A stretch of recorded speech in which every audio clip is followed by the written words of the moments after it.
My monthly wrap-up is that I played a lot of Mass Effect.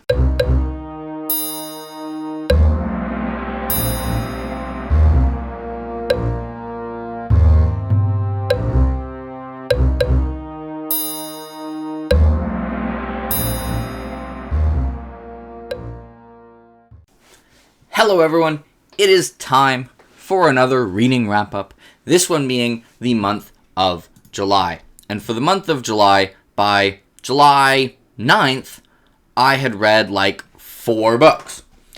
And then I only read 3 more for the remaining 21 days. This is because I was on pace to have a fantastically productive reading month, but then I started another Mass Effect playthrough. Oh no. But I can say I was productive in that Mass Effect playthrough, because I started it in mid-July, and I've already almost done Mass Effect 2. Just got the DLCs and like the final stuff.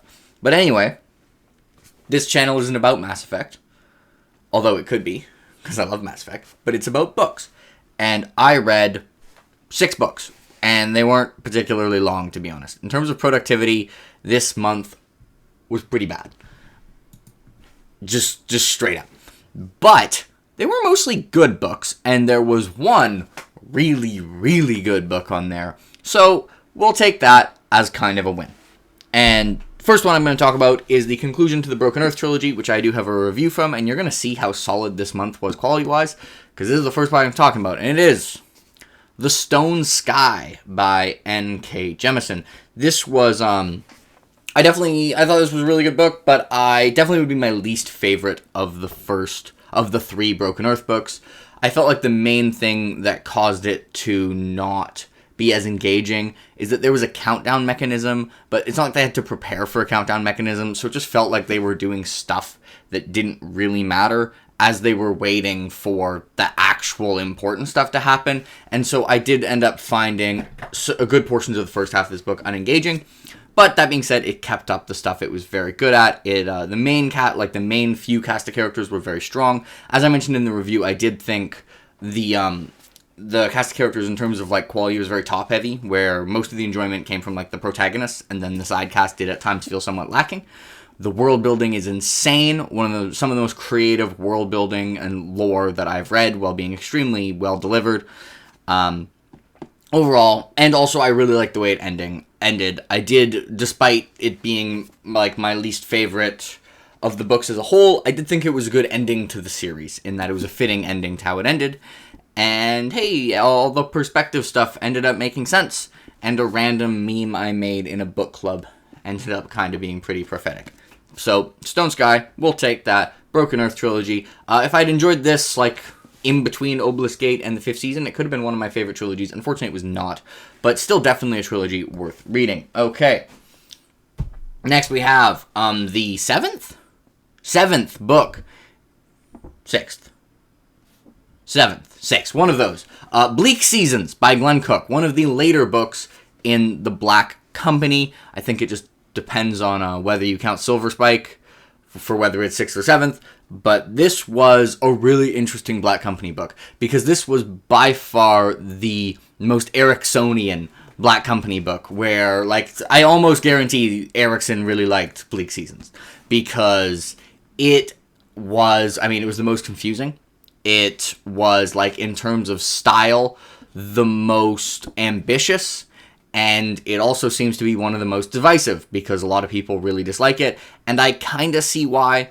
It kind of structurally, in terms of what it follows, it backtracks a little bit, and it starts, like, behind the previous book, but then follows a different group of people that we really didn't have access to for the previous book. That being said, I really enjoyed it.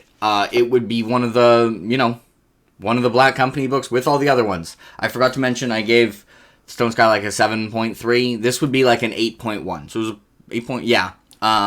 I enjoyed it quite a lot. I thought it was really good. And if you're a massive Malazan fan, you owe it to Glenn Cook to try his books.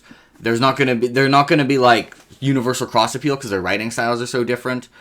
But there's definitely, like, you can tell reading this, like, oh, Erickson was really a fan of this. Anyway, next up was a reread, which normally I mentioned first, and I forgot to here, which was The Alloy of Law by Brandon Sanderson. And I'm not going to go around and claim this is the deepest Brandon book or anything like that, but I had a lot of fun with it.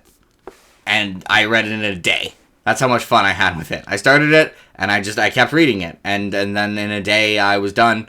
I did think it was at times very efficient of both introducing the plot and various characters.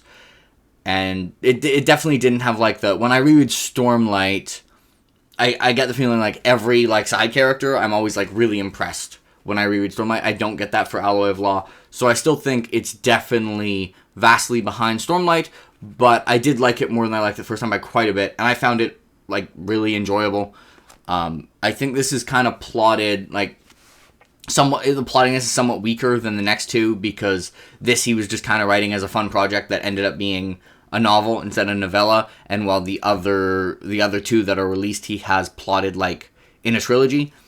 But it was, like, super enjoyable. So I gave it, like, an 8.2 just because I was addicted to reading it, and I found it really fun. So this was just pure amount of fun I had. And also I was impressed with times, like, with how good Brandon was at doing multiple things in a scene. Basically every scene, I think, accomplished at least one of plot, character, or setting, and most of them accomplished at least two, and some accomplished three. So, efficient work, very addictive, good job.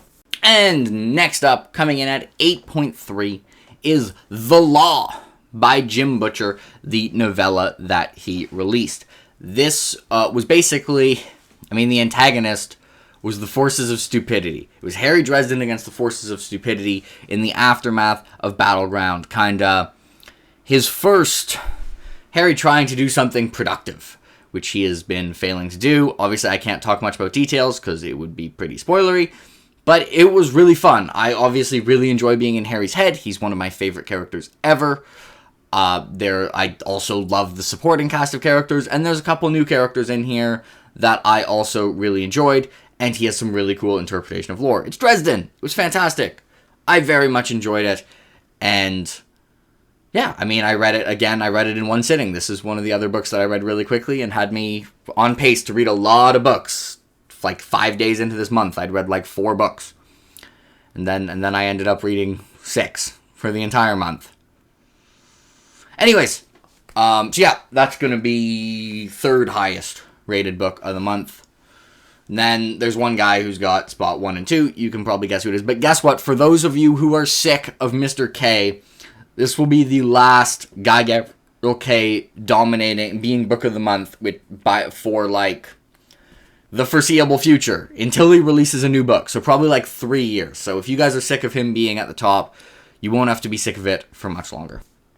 And now we have the same man for the next 2. That was 8.2 for Alloy of Law, bumping up from like 7 point something, just because had a lot of fun. And next we have Children of Earth and Sky by Guy Gavriel K, which is an 8.3. We're going up 0.1 for each book, which I actually just noticed when I was doing the wrap-up. I didn't do that on purpose. And we had my final book by Mr. Guy Gavriel K, and it was really excellent. It would be lower tier on my Guy Gavriel K tier list, which you can see. I have that video. I don't know why I pointed to it.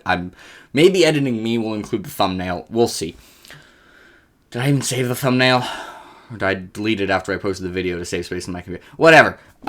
This was kind of following 16th century around like the Eastern Mediterranean. So what's up, Ves, who's a guy on Discord from Croatia, who's really excited for this book because it kind of follows various parts that are in Croatia now and Croatian history, which is not a period that I really knew anything about. And I have to say, the Croatia stuff was really cool. This was definitely one of the quieter Guy Gavriel K novels, and it had a lot of point of views. It was very impressive how it all came together. You know, he's one of my favorite authors. Still one of my favorite authors. This was, this is like when you write a book that's lower on your list, and I'm like, alright, it was really good. It was my second favorite book of the month, and guess what? The book that beat it is also by Guy Gavriel K. He's doing pretty well. So, I gave this 8.3. I thought it was really good. I will say this is the only Guy Gavriel K book that, all the other ones that are like really horny, I also think are masterpieces. This is the horniest not masterpiece by Guy Gavriel K. But whatever, who cares? Well, some people care, but I don't. I just read it and I move on. And lastly, by a huge margin, my book of the month is A Brightness Long Ago by Guy Gavriel Kay, which was exquisite. It was brilliant. Oh, it was so good. It's probably my favorite standalone novel ever. I have a review up of this as well. It's basically just me gushing for the entire time because this novel was so bloody good. As I have decided, this was one of the first novels I read in the month. I have decided, at first I was like, wait, do I like this more than Lord of Emperors? And the answer was no. I like Lord of Emperors more. But I like this more than every other Guy Gavriel Kay book that is not Lord of Emperors. This was, I really think, everything Guy Gavriel Kay does really well. It had first-person retrospective, and I thought first-person retrospective GGK hits different. It's got one of my favorite starts, a really strong middle, and a fantastic end, an amazing cast of characters. It has the feeling which all the best Guy Gavriel Kay books do, and actually, to be fair, Children of Earth and Sky did as well, where I got to the end and I was like, wow, every character was really fleshed out, where, you know, you'll get a character and you'll be thinking in your head, oh, this is just a one-off character, and then they end up being brilliant by the end of the book, like, brilliantly done. It also had some of the most emotional damage of, like, any of the Guy Gavriel Kay books I read. I was in pain. It was bad. It was one of those where you read it and you're like, oh, that hurts. Then you put the book down and, like, it keeps hurting more. We had one of those on this one, and just incredibly compelling, incredibly impactful, really, like, well done exploration of theme, character, plot, setting, across the board, brilliance from A Brightness Long Ago. The only thing that holds it back from Lord of Emperors, well, a couple things. Main is horse race. It has a horse race, which was fantastically done. Manages to get emotional stakes in it in really creative ways. But it wasn't as good as the chariot race from Lord of Emperors. So, slightly behind Lord of Emperors in that. And that is basically all that's holding it back. Although I think, would Lord of Emperors cast of characters be even more impressive? I don't know. They both ruled. So this is by far and away my book of the month with a score of 9.7 out of 10. Let's go. It was so good. Yeah, so that's it. Relatively short wrap-up. Oh, yeah, I forgot a book. I can go back and fix it in editing. All right, that is going to be it for my wrap-up for the month of July. Also, I'm playing as Paragon Shepherd, as Femme Shepherd, and it's going pretty well. We're almost on Mass Effect 2. Usually I play Renegade Shepherd, even though Renegade Shepherd's a jerk, just because Renegade Shepherd's more fun, I think. And I'm like, I'm going to try Paragon. Paragon has some really good stuff. I still prefer Renegade Shepherd. I know statistically 92% of people play Paragon, and if you're one of the people who hasn't played Renegade, I know it's hard because you have to be mean to people to get the Renegade points, but it's worth it, okay? It's worth it. Anyway, hope you enjoyed the wrap-up, everyone. Have a nice day.